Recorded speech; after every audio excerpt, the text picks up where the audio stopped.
भाऊसाहेब गणेश देशपांडे स्मृतिप्रित्यर्थ दुसरी एकदिवसीय ओपन रॅपिड बुद्धिबळ स्पर्धा 2025 रविवारी 9 फेब्रुवारी 2025 ला चेस असोसिएशन कोल्हापूरच्या मार्गदर्शनाखाली व विझार्ड्स चेस क्लब यांच्या आयोजनाखाली घेण्यात येणार आहे। स्पर्धेत तब्बल 1,11,111 रुपयांचे रोख बक्षीस देण्यात येणार आहे।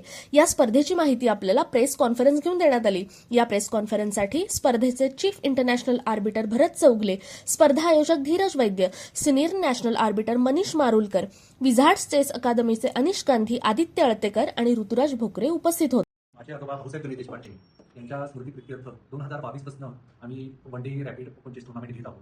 2022 ला टुर्नामेंट झाली, त्यानंतर 2023 ला माझी मामा एक्सपायर झाल्यामुळे ती घेऊ शकलो नाही, पण आता 2025 मध्ये आपण second rapid one day rapid chess tournament chess association Kolhapur यांच्या मान्यतेने आणि विझार्ड चेस क्लब यांच्या ऑर्गनायझेशन खाली आपण ही टुर्नामेंट आता घेत आहोत। अशा स्पोर्ट्स अपडेटसाठी सबस्क्राईब करा आमच्या चॅनलला स्पोर्ट्स विथ लाईव्ह। या स्पर्धा जलद बुद्धिबळाच्या आंतरराष्ट्रीय नियमानुसार घेण्यात येणार आहे।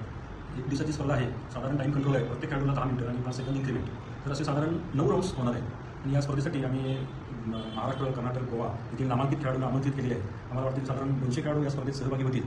तर एकूण बक्षीसची रक्कम 1,11,000 रुपये आहे। यामध्ये पहिल्या क्रमांकाचं बक्षीस जे आहे ते 21,111 रुपयाचं विजेत्याला या स्पर्धेचा अधिकृत पटकरणाला देण्यात येणार आहे। त्यानंतर दुसऱ्या क्रमांकाचं आहे ते 16,000 रुपयाचं बक्षीस आहे आणि त्यानंतर तिसऱ्या क्रमांकाचं आहे ते 12,000 रुपयाचे, अशी मुख्य 3 बक्षीस आहेत। तर अशी मुख्य एकूण 21 बक्षीसं देण्यात येणार आहेत। त्या व्यतिरिक्त उत्तेजनार्थ बक्षीसं वयोगटात 7 वर्षाखालील, 9 वर्षाखालील, 11 वर्षाखालील, 13 वर्षाखालील व 15 वर्षाखालील मुलांना, त्याचबरोबर 60 वर्षावरील ज्येष्ठ बुद्धिबळपटू, उत्कृष्ट महिला बुद्धिबळपटू, दिव्यांग बुद्धिबळपटू आणि बेस्ट अनरेटेड अशा प्रत्येक कॅटेगरीत जवळजवळ 10-15 बक्षीसं देण्यात येणार आहेत उत्तेजनात। अशी एकूण जवळजवळ 146 बक्षीसं आहेत। या बक्षिसा व्यतिरिक्त उत्कृष्ट अकॅडमी, 3 उत्कृष्ट अकॅडमीला पण बक्षीसं देण्यात येणार आहेत।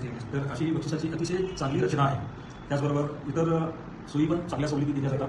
अल्प मर्यादित सर्व खेळाडूंना आणि पालकांना देखील चांगल्या जेवणाची भोजनाची सोय पहिल्या टुर्नामेंटला देखील केली होती आणि यावेळी देखील देण्यात येणार आहे। अशा स्पोर्ट्स अपडेटसाठी सबस्क्राईब करा आमच्या चॅनलला स्पोर्ट्स विथ लाईव्ह। आपली ही होणारी स्पर्धा फिडेच्या जागतिक बुद्धिबळ संघटनेच्या नियमानुसार स्विस लीग पद्धतीने घेण्यात येईल। ही स्पर्धा 9 फेऱ्यांमध्ये असेल। प्रत्येक फेरीकरता प्रत्येक खेळाडूस सुरुवातीला 10 मिनिटं आणि प्रत्येक चालीला 5 सेकंद वाढीव वेळ देण्यात येणार आहे। तसंच या स्पर्धेसाठी आंतरराष्ट्रीय पंच, राष्ट्रीय पंच सगळे स्पर्धेचं नीटनेटकं आयोजन आणि व्यवस्थित अशा पद्धतीनं पार पडतील याची जबाबदारी उचलणार आहेत। त्याचप्रमाणे स्पर्धेचा जो इतर काही भाग आहे व्यवस्थापनाचा, तो व्यवस्थापनाचा भाग विझार्ड चेस क्लब, त्याचबरोबर धीरज वैद्य यांचे भाऊ अमोल देशपांडे, सूरज वैद्य यांच्या खात्यावर तो सगळा इतर व्यवस्थापनाचा भाग आहे। अशा स्पोर्ट्स अपडेटसाठी सबस्क्राईब करा आमच्या चॅनलला स्पोर्ट्स विथ लाईव्ह।